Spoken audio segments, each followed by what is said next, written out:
اللہ وعلا آلکا و اصحابکا یا نور اللہ مولا صلی وسلم دائما ابدا علی حبیبکا خیر الخلق کلہم ما ان مدحت محمدا بمقالتی لیکن مدحت مقالتی بمحمد۔ اللہ رب العزت کا بے حد و بے شمار احسان کہ اس نے ہمیں مسلمان بنایا اور اپنے آخری نبی محمد عربی صلی اللہ علیہ وسلم کا کلمہ کو امتی انسان بنایا۔ ہمارے عمران بھائی کی والدہ ماجدہ مرحومہ مغفورہ دنیا سے چلی گئیں، اللہ تعالیٰ ان کی کامل بخشش و مغفرت فرمائے، ان کے درجات کو اللہ تعالیٰ بلند فرمائے، قبر کی آخرت کی منزل مولا آسان فرمائے۔ ماں ہوتی ہے، ماں کا دین بندہ ساری زندگی نہیں دے سکتا۔ اللہ تعالیٰ نے ماں کو بھی بڑا مقام عطا کیا ہے، باپ کو بھی بڑی شان عطا کی ہے۔ ماں کا مقام اور مرتبہ علماء فرماتے ہیں 3 گنا باپ سے زیادہ ہے۔ کتنے گنا؟ 3 گنا۔ باپ کا اپنا مقام ہے کہ باپ جنت کا مین دروازہ ہے تو ماں کے قدموں تلے جنت ہے، لیکن علماء فرماتے ہیں کہ ماں کے 3 حق ہیں۔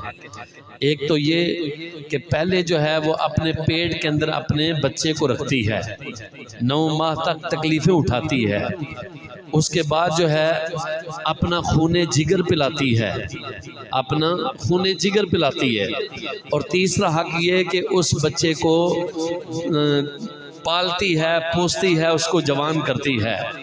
باپ کے بارے میں آتا ہے، میرے آقا نے فرمایا کہ باپ جنت کا مین دروازہ ہے اور باپ کی رضا رب کی رضا ہے، باپ کی ناراضگی رب کی ناراضگی ہے۔ باپ کو بھی اللہ نے بڑی شان عطا کی ہے، ماں کا بھی بڑا مقام ہے۔ میرے آقا کریم صلی اللہ علیہ وسلم نے فرمایا کہ جنت ماؤں کے قدموں تلے ہے۔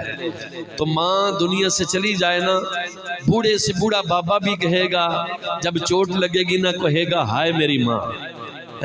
ماں یاد آتی ہے، بڑھاپے کے اندر بھی یاد آتی ہے۔ شاعر کہتا ہے عظمتاں کی سناواں ماں دیاں، عظمتاں کی سناواں ماں دیاں، دیندیاں نے دعاواں ماں دیاں، اور لال جد تک گر نہیں آمدہ رہندیاں بوئے نگاواں ماں دیاں، رہندیاں بوئے نظراں ماں دیاں، عظمتاں کی سناواں ماں دیاں۔ پیارے آقا علیہ السلام فرماتے ہیں کاش میری ماں زندہ ہوتی۔ آقا کو اپنی ماں یاد آ گئی، فرمایا کاش میری ماں زندہ ہوتی، میں عشاء کی نماز پڑھ رہا ہوتا، میری ماں مجھے یا محمد کہہ کر پکارتی، میں نماز توڑ کے یا لبیک یا امی کہہ کر ماں کی خدمت میں حاضر ہو جاتا۔ لیکن افسوس کہ جب یہ سر سے سایہ اٹھ جاتا ہے نا تو پھر قدر ہوتی ہے کہ ماں کو اللہ نے کتنی شانے، کتنا مقام، کتنا مرتبہ عطا فرمایا۔ اللہ تعالیٰ ہمارے عمران بھائی کی والدہ ماجدہ کی کامل بخشش فرمائے، ان کو اپنی والدہ کے لیے خوب خوب اصالِ ثواب کرتے رہنے کی توفیق عطا فرمائے۔ یہ بھی ایک اصالِ ثواب کا ایک ذریعہ ہے کہ یہ اصالِ ثواب کی محفل ہے، یہاں اللہ کا بھی ذکر ہوا، اس کے پیارے محبوب کا بھی ذکر ہوا، اور صحابہ اور اہل بیت کا بھی ذکر ہوا ہے، اور روایت میں آتا ہے کہ ذکر الصالحین من العبادہ، نیک بندوں کا ذکر کرنا عبادت ہے۔ ان عند ذکر صالحین تنزل رحمہ، جہاں صالحین کا ذکر ہوتا ہے وہاں رب کی رحمتوں کا نزول ہوتا ہے۔ اور جس کو قرآن سب سے بڑا متقی کہے اس کا جہاں ذکر ہوگا تو کتنی رحمتیں نازل ہوں گی۔ اللہ تبارک و تعالیٰ نے حضرت سیدنا صدیق اکبر رضی اللہ تعالیٰ کی شان اور عظمت کو بیان کرتے ہوئے فرمایا کہ وَسَيُجَنَّبُهَا الْأَتْقَى، کہ جہنم سے بہت دور رکھا جائے گا جو سب سے بڑا متقی ہے، جو سب سے بڑا پرہیزگار ہے، جس کو اس قرآن سب سے بڑا متقی کہے، جو متقیوں کے امام ہوں، ان کا مقام اور مرتبہ کتنا ہوگا۔ اللہ تعالیٰ کے پیارے محبوب نے فرمایا، بلکہ قرآن کی آیت ہے کہ ان اکرمکم عند اللہ اتقاکم، کہ اللہ کے نزدیک سب سے زیادہ مکرم، معزز، محترم وہ ہے جو تم میں سب سے زیادہ تقوی والا ہے، جس کے دل میں رب کا سب سے زیادہ خوف ہے، وہ سب سے زیادہ اللہ کا مکرم ہے۔ ہم سمجھتے ہیں جس کے پاس دولت زیادہ ہے وہ عزت والا ہے، جس کے پاس مال زیادہ ہے وہ عزت والا ہے، جس کے پاس کوٹھی کار بنگلہ ہے، بینک بیلنس ہے وہ عزت والا ہے۔ ایسا نہیں، حالانکہ رب کیا فرماتا ہے، جو سب سے زیادہ متقی ہے، پرہیزگار ہے، وہ زیادہ عزت والا ہے۔ تو جس کو رب کا قرآن سب سے بڑا متقی کہے، سب سے بڑا پرہیزگار کہے، اس کی شان اور عظمت کے کیا کہنے۔ فرمایا کہ وَسَيُجَنَّبُهَا الْأَتْقَى، جہنم سے بہت دور رکھا جائے گا جو سب سے بڑا پرہیزگار ہے، الَّذِي يُؤْتِي مَالَهُ يَتَزَكَّى، جو اپنا مال اس لیے خرچ کرتا ہے تاکہ ستھرا ہو جائے، پاک ہو جائے۔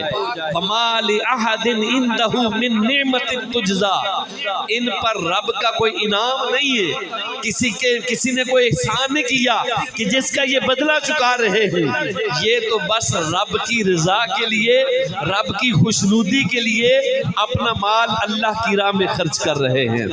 حضرت غزوہ تبوک کی باری آئی، جیسے اسرا کے وقت تنگ دستی تھی، لوگوں کے پاس مال اسباب کم تھے، صحابہ کرام ان دنوں حضرت عمر کے پاس بہت زیادہ مال تھا، کہتے کہ آج میں ہر معاملے کے اندر صدیق اکبر بازی لے جاتے ہیں، آج میں اپنا مال خرچ کر کے میں صدیق اکبر سے بازی لے جاؤں گا۔ جب حضرت عمر رضی اللہ عنہ مال لے کے آئے تو اپنا آدھا مال لے کر سرکار کی بارگاہ میں پیش کر دیا۔ میرے آقا نے پوچھا، اے عمر گھر والوں کے لیے کیا چھوڑ کے آئے ہو؟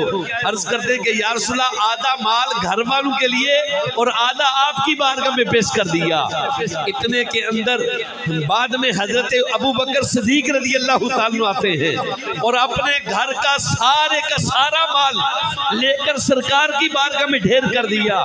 میرے آقا نے پوچھا، ابو بکر گھر والوں کے لیے کیا چھوڑ کے آئے ہو؟ کہتے ہیں کہ میں ان کے لیے اللہ اور اس کے رسول کو چھوڑ آیا ہوں۔ سارے کا سارا مال سرکار کی بارگاہ میں پیش کر دیا۔ کہتے ہیں پروانے کو شمع کو پھول، پروانے کو پھول پھول بس، صدیق کے لیے خدا اور اس کا رسول بس۔ حضرت صدیق اکبر رضی اللہ تعالیٰ عنہ یہ وہ ہیں جنہوں نے 40,000 درہم جو ہے حضور کی ذات پر نچھاور کر دیے، سرکار پر قربان کر دیے، غلاموں کو آزاد کیا۔ مسجد نبوی کی جو جگہ تھی، جب سرکار مکے سے ہجرت کر کے مدینے گئے تو مسجد نبوی کی جو جگہ تھی یہ حضرت ابو بکر صدیق کے پیسوں سے وہ جگہ خرید کر مسجد نبوی کے لیے وقف کر دی گئی۔ یہ حضرت ابو بکر صدیق رضی اللہ عنہ کا مقام ہے۔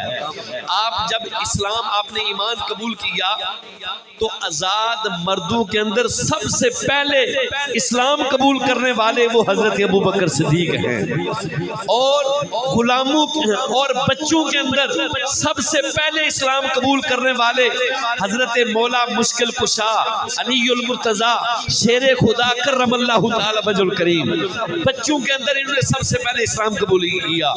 عورتوں کے اندر حضرت خدیجہ الکبریٰ رضی اللہ تعالی عنہا نے یہ اسلام قبول کیا۔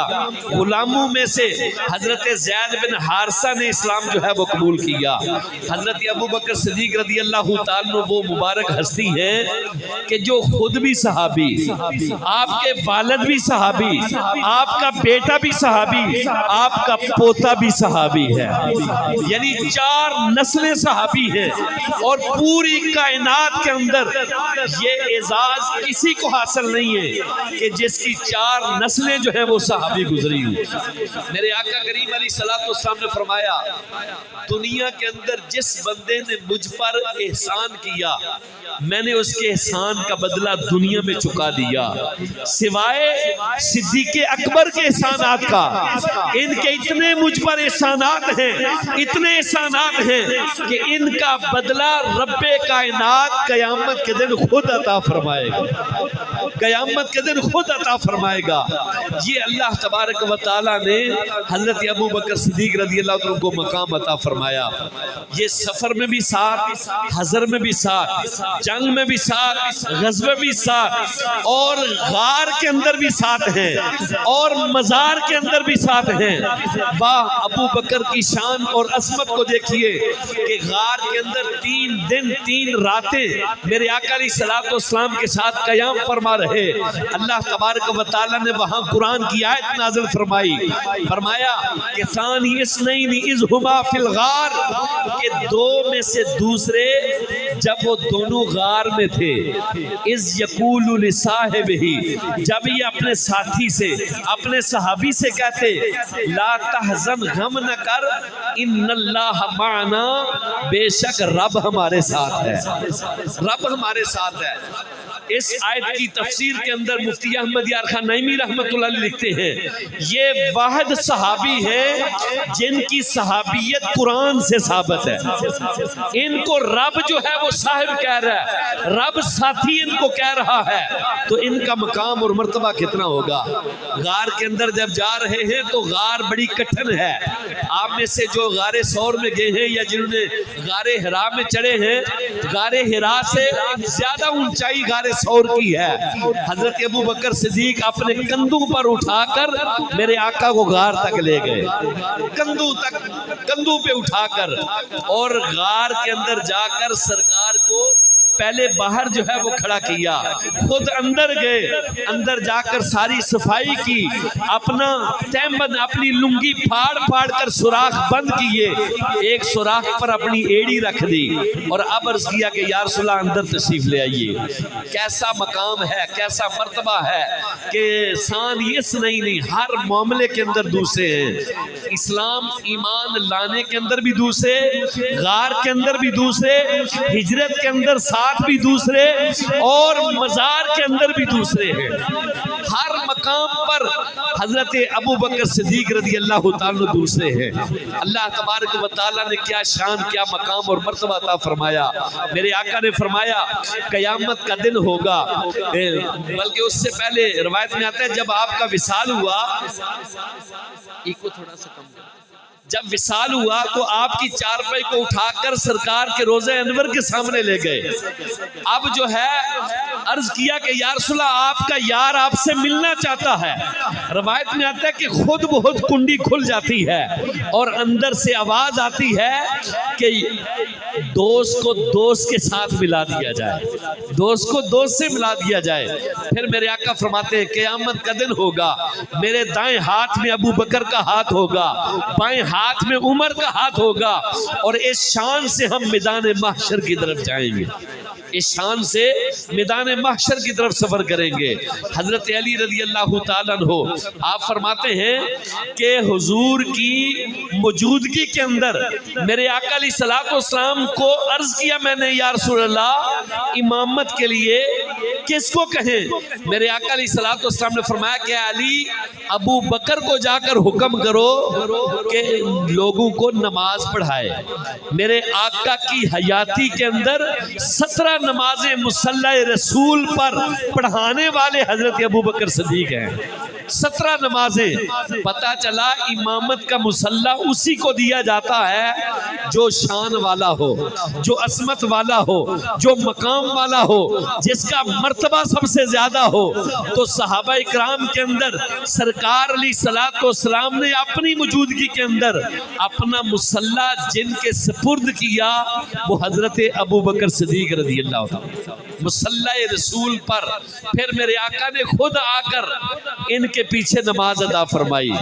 کیا شان ہے، امام الانبیاء ہو کر، نبیوں کے امام ہیں، جن کے لیے کائنات کو سجایا گیا، جن کے لیے کائنات کو بنایا گیا۔ اگر وہ نہ ہوتے تو نہ زمین ہوتی، نہ آسمان، نہ چاند، نہ ستارے، کچھ نہ ہوتا۔ میرے آقا امام الانبیاء ہو کر آپ حضرت ابوبکر صدیق کے پیچھے نماز ادا فرما رہے ہیں، تاکہ کسی کو شک نہ رہ جائے، تاکہ میری امت کے اندر بعد میں آنے والے بھی یہی سمجھیں کہ سب سے زیادہ حق جن کا امامت کا ہے، جو خلیفہ بلا فصل ہیں، وہ حضرت ابوبکر صدیق رضی اللہ تعالیٰ عنہ ہیں۔ اللہ تعالیٰ نے اتنی شان عطا کی، 35 آیتیں ان کی شان کے اندر رب نے قرآن میں نازل فرمائیں۔ 35 آیتیں، کیا مقام ہے حضرت ابوبکر صدیق رضی اللہ تعالیٰ عنہ کا۔ اللہ تبارک و تعالیٰ ان کے مزار پر اپنی کروڑ رحمتوں کا نزول فرمائے۔ میرے آقا نے فرمایا کہ ما بین بیتی و ممبری روضۃ من ریاض الجنہ، میرے ممبر اور میرے روزے کے درمیان جو جگہ ہے وہ جنت کے ٹکڑوں میں سے ایک ٹکڑا ہے، جنت کی کیاریوں میں سے کیاری ہے۔ تو جس جگہ حضرت ابوبکر صدیق کا، حضرت عمر فاروق اعظم کا مزار ہے، وہ جنت کے ٹکڑوں میں سے ایک ٹکڑا ہے۔ وہاں 70,000 ملائکہ صبح آتے ہیں، 70,000 ملائکہ شام کو آ کر ان مزارات پر درود و سلام پڑھتے رہتے ہیں، ان مزارات پہ آ کے درود و سلام پڑھتے رہتے ہیں۔ اللہ تبارک و تعالیٰ نے اپنے محبوب کا ان کو قرب عطا فرمایا۔ اللہ تبارک و تعالیٰ ان کے مزار پہ اپنی کروڑ رحمتوں کا نزول فرمائے۔ ہمیں بھی صحابہ اور اہل بیت کی غلامی نصیب فرمائے۔ ان کی غلامی جو ہے، صحابہ اور اہل بیت کی غلامی کا پٹا اپنے گلے میں ڈال لیں۔ ہر پھول کی علیحدہ خوشبو ہے، ہر پھول کی علیحدہ شان ہے، ہر صحابی کا علیحدہ مقام ہے، کوئی شان والا، کوئی عظمت والا ہے۔ کسی کی شان میں میرے آقا فرماتے ہیں کہ علی کے چہرے کو دیکھنا بھی عبادت ہے۔ میرے آقا فرماتے ہیں کہ جس کا میں مولا ہوں اس کا علی بھی مولا ہے۔ کسی کی شان میں میرے آقا فرماتے ہیں کہ ابو بکر فی الجنہ، عثمان فی الجنہ، عمر فی الجنہ، علی فی الجنہ۔ اور کبھی میرے آقا فرماتے ہیں کہ الحسن والحسین سیدہ شباب اہل الجنہ، کہ حسن اور حسین جنتی نوجوانوں کے سردار ہیں۔ اور میرے آقا نے فرمایا کہ جو دنیا کے اندر بوڑھے انتقال کر جائیں گے، ان کے جنت کے اندر جو سردار ہوں گے وہ ابو بکر اور عمر فاروق اعظم ہوں گے۔ جو جنتی بوڑھے ہوں گے دنیا کے اندر، وہاں بڑھاپا کوئی نہیں، وہاں بوڑھا کوئی نہیں، جنت کے اندر سارے جوان ہوں گے، سارے 33 سال کی عمر کے ہوں گے۔ لیکن دنیا کے اندر جو ایمان والے بوڑھے دنیا سے جائیں گے، ان کے جنت کے اندر جو سردار ہوں گے وہ حضرت ابو بکر اور حضرت عمر فاروق اعظم ہوں گے۔ اللہ تبارک و تعالی ان ہماری اس حاضری کو اللہ تعالیٰ قبول فرمائے، ہمارے عمران بھائی کی والدہ کی اللہ تعالیٰ کامل بخشش فرمائے۔ تو حضور غوث پاک رحمت اللہ تعالی علیہ بھی آل رسول میں سے ہیں، اہل بیت میں سے ہیں، حسنی حسینی سید ہیں، حسنی حسینی سید ہیں۔ تو سارے صحابہ اہل بیت سے محبت کرتے تھے۔ ان کی آپس کے اندر جو ہے وہ رشتہ داریاں تھیں، ان کا آپس کے اندر بڑا کلوزلی جو ہے وہ تعلق تھا۔ یہ بعد میں آنے والے لوگوں نے ان کے اندر دراریں ڈال دی، حالانکہ ایسا نہیں ہونا چاہیے۔ یہ سارے جو ہیں، حضرت عمر نے اپنی بیٹی نبی پاک صلی اللہ علیہ وسلم کے نکاح میں دی، پھر حضرت عثمان غنی رضی اللہ عنہ کے نکاح میں حضور کی 2 جو ہیں وہ شہزادیاں آئیں، حضرت ابو بکر صدیق نے اپنی بیٹی نبی علیہ الصلوۃ والسلام کے نکاح میں دی۔ اس طرح جو ہے ان کی آپس کے اندر رشتہ داریاں تھیں، ان کے اندر کوئی دراڑ نہیں تھی، کوئی ان کے اندر افتراق نہیں تھا، یہ آپس میں ایک تھے۔ اللہ تعالیٰ قرآن میں ارشاد فرماتا ہے محمد الرسول اللہ، محمد اللہ کے رسول ہیں، والذین معہ، اور جو ان کے ساتھ والے ہیں، رحماء بینہم، آپس کے اندر بڑے رحم دل ہیں، نرم دل ہیں، اشداء علی الکفار، کافروں کے مقابلے میں بڑے سخت ہیں، اور تو ان کو دیکھے گا رکوع کرتے ہوئے، سجدہ کرتے ہوئے، اللہ کا فضل اور اس کی رضا تلاش کرتے ہوئے۔ اللہ تعالی ہمیں بھی ان نفوس قدسیہ کے نقش قدم پر چلنے کی سعادت عطا فرمائے۔ حضور غوث پاک رحمت اللہ علیہ یہ بھی اولیاء کے سردار ہیں، امام الاولیاء ہیں، امام الاصفیاء ہیں، امام الاتقیاء ہیں، اور ان کا ذکر خیر بھی عبادت ہے۔ کہتے ہیں کہ غوث اعظم درمیان اولیاء چوں محمد درمیان انبیاء، کہ غوث پاک کا ولیوں کے اندر وہ مقام ہے جو کہ نبیوں کے اندر امام الانبیاء کا مقام ہے۔ تو حضور غوث پاک رحمت اللہ علیہ، ہمارے عمران بھائی ان کی والدہ 11ویں شریف کا ختم دلایا کرتی تھی، حضور غوث پاک کی نظر نیاز جو ہے وہ کیا کرتی تھی۔ آج بھی الحمدللہ ہزاروں سینکڑوں گھر ایسے ہیں، لاکھوں گھر ایسے ہیں کہ جن کے اندر باقاعدہ 11ویں شریف کا ختم جو ہے وہ ہوتا ہے۔ یہ الحمدللہ ہمارے ماں باپ نے ہمیں گٹی ہی اہل بیت اور صحابہ کی غلامی کی عطا فرمائی ہے۔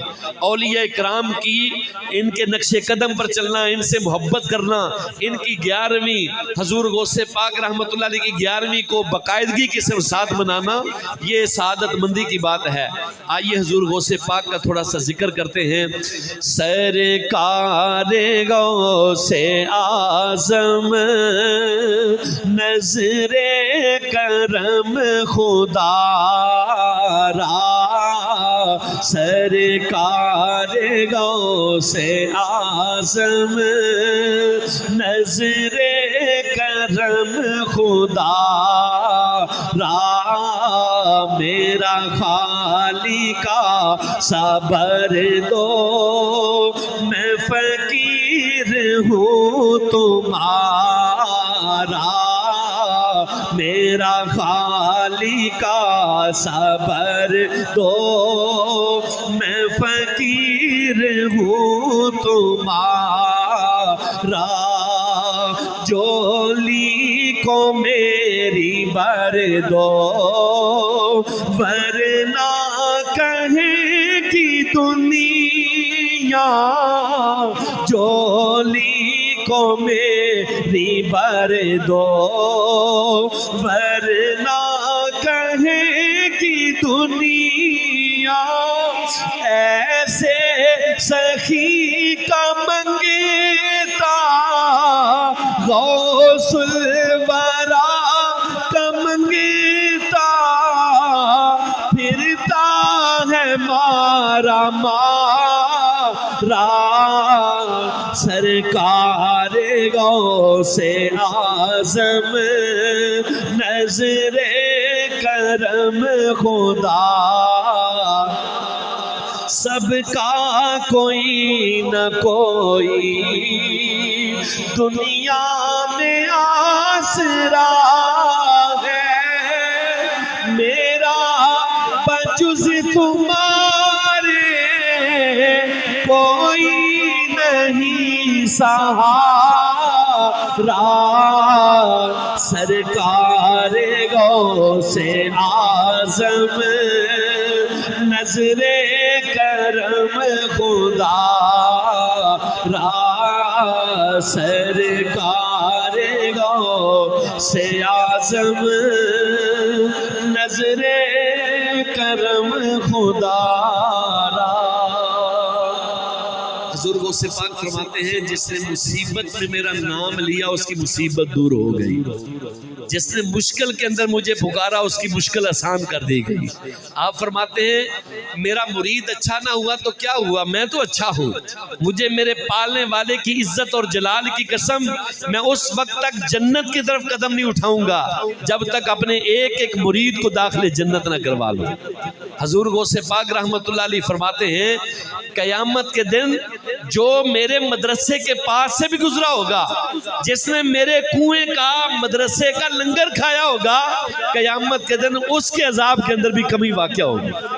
یہ شان ہے حضور غوث پاک کی، یہ شان ہے ان کے غلاموں کی، تو سرکار کا عالم کیا ہوگا؟ یہ شان ہے خدمت گاروں کی، تو سرکار کا عالم کیا ہوگا؟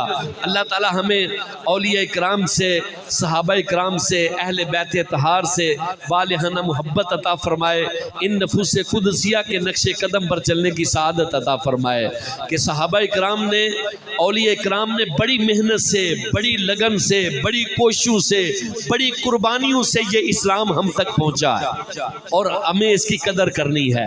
دیکھیں حضور غوث پاک 15 سال روزانہ رات کو مکمل قرآن پاک پڑھ رہے ہیں، 40 سال عشاء کے وضو سے فجر کی نماز پڑھ رہے ہیں۔ کیا مقام ہے! آج سردی کے اندر ہمیں فجر کی نماز جو ہے وہ پڑھنی نہیں آتی، کوشش کریں ان نفوس قدسیہ کے نقش قدم پر چلیں۔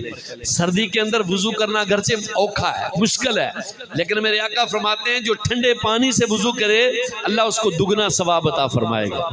تو یہ ختم شریف جو ہے یہ اصالہ ثواب کی محفل ہے، کر لیں تو ثواب ہے، نہ کریں تو گناہ نہیں، لیکن نماز نہیں پڑھیں گے تو گناہ گار ہوں گے۔ جس رب نے پیدا کیا ہے، جس کی نعمتیں کھا رہے ہیں، جس کا لنگر کھا رہے ہیں، جس نے ایسی ایسی نعمتیں عطا کی ہیں کہ اگر شمار کرنا چاہو شمار نہیں کر سکتے۔ آپ دیکھیں سارا سسٹم نظام چل رہا ہے، اندرونی نظام چل رہا ہے۔ اللہ فرماتا ہے تمہارے اندر بھی بڑی نشانیاں اگر غور کرو تو۔ یہ سارا نظام کون چلا رہا ہے؟ رب چلا رہا ہے، جس نے عبادت کے لیے پیدا کیا ہے۔